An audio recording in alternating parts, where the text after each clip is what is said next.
Hello दोस्तों, राधे राधे, जय श्री कृष्णा। तो आज हम बात करेंगे जन्माष्टमी की। तो 2022 में भाद्रपद कृष्ण अष्टमी तिथि को श्री कृष्ण जन्माष्टमी के रूप में मनाई जाती है। इस दिन श्री कृष्ण जी की पूजा में विशेष वस्तुओं का विशेष रूप से इस्तेमाल किया जाता है। श्री कृष्ण जन्माष्टमी आने वाली है, जिसे लेकर भक्तों के मन में बेहद उत्साह होता है। मान्यता के अनुसार इस दिन भक्त लड्डू रात 12 बजे लड्डू गोपाल की पूजा करने के बाद व्रत खोलते हैं। इस बार श्री कृष्ण जन्माष्टमी का व्रत 19 अगस्त को और उत्सव भी 19 अगस्त को मनाया जाएगा।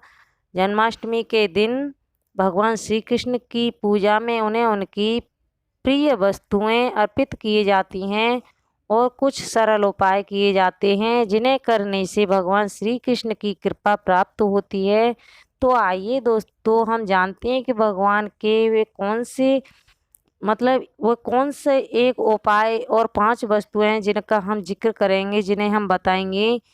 तो जो भगवान कृष्ण को बेहद प्रिय हैं, जिनका अक्सर पूजा में इस्तेमाल भी किया जाता है।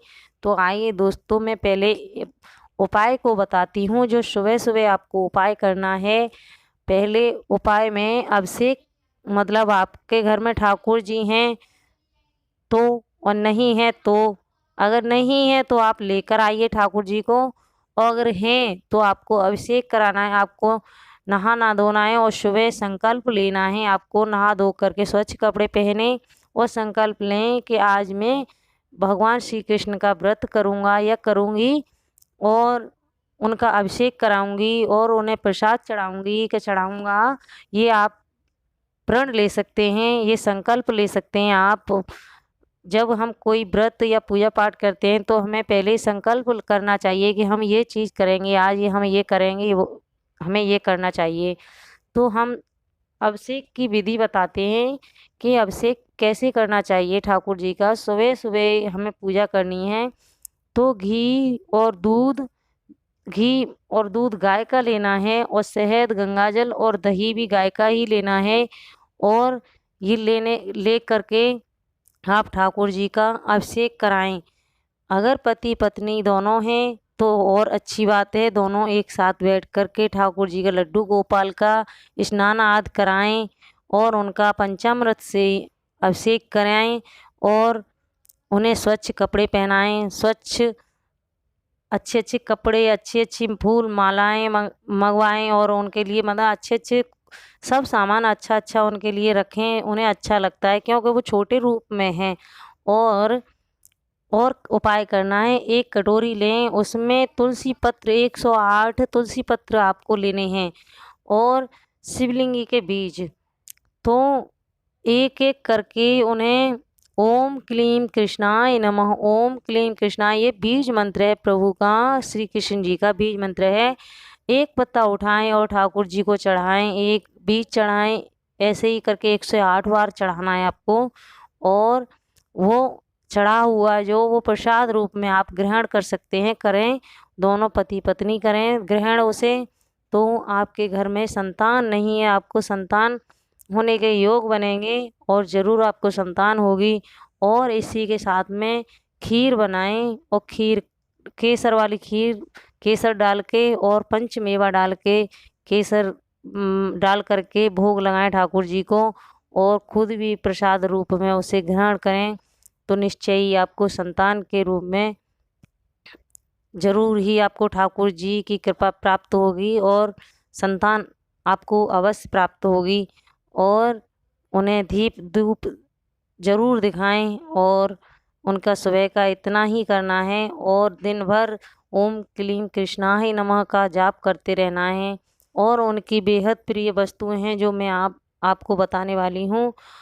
भगवान श्री कृष्ण के मुकुट में मोर पंख अति प्रिय लगता है उन्हें, उन्हें बहुत अच्छा लगता है। मोर मुकुट कहते हैं हम मोर मुकुट वाला, तो मोर मुकुट तो उन्हें बहुत अच्छा लगता है और ये ज़रूरी भी माना जाता है और उन्हें अच्छा लगता है। ऐसे में जन्माष्टमी के दिन कान्हा जी की पूजा में मोर पंख जरूर शामिल करना चाहिए और उन्हें मोर मुकुट भी ज़रूर पहनाना चाहिए।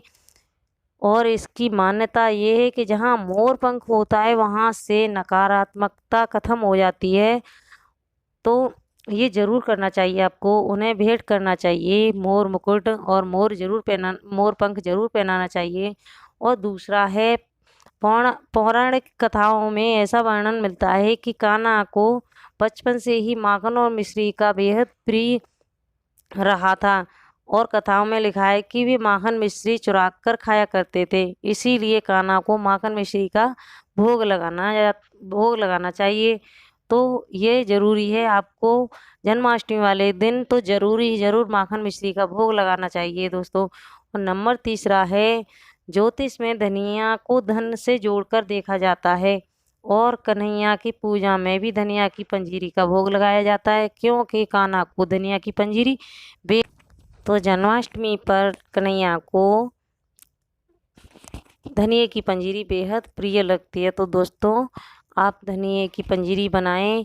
और पंजीरी बनाने की विधि मैं आपको बताती हूँ कि हम धनिया लेंगे, साबुत धनिया लेंगे, उसे पीस लेंगे, मतलब थोड़ा रोस्ट करेंगे, भून लेंगे उसे धनिये को, फिर पीस लेंगे उसे।